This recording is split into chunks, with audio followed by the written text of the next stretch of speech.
গাধাকে সৃষ্টি করার পর তাকে বলা হলো সকাল থেকে সন্ধ্যা পর্যন্ত তাকে ক্লান্তিহীন পরিশ্রম করতে হবে,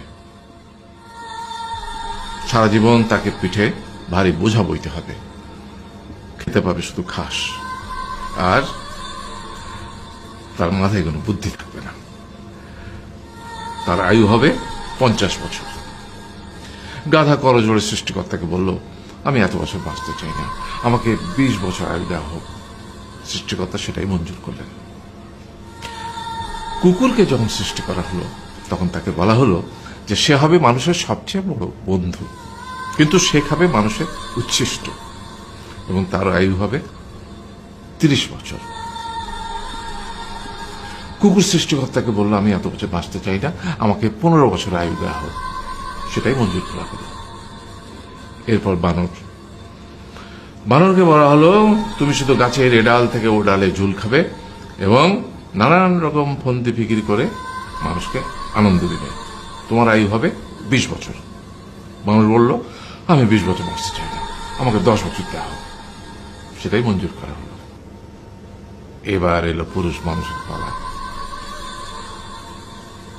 তাকে বলা হলো যে তুমি হলে প্রাণীকুলের মধ্যে সবচেয়ে বিচক্ষণ এবং বুদ্ধিমান, সেই জন্য তোমাকে প্রাণীদের শিরোমণি করা হলো এবং তোমার আয়ু হবে 20 বছর। তখন পুরুষ মানুষ বলল, করজোড়ে বলল সৃষ্টিকর্তাকে যে 20 বছর আয়ু অত্যন্ত কম, হে প্রভু, আমাকে ওই গাধার সে যে 30 বছর আয়ু চায়নি সেটা আমাকে দেয়া হোক, ওই যে কুকুর 15 বছর ফিরিয়ে দিয়েছিল সেটাও আমাকে দেয়া হোক, আর যে বানর 10 বছর নেয়নি সেটা আমাকে দেয়া হোক। 20 বছর অত্যন্ত কম, আমি দীর্ঘদিন বাঁচতে চাই।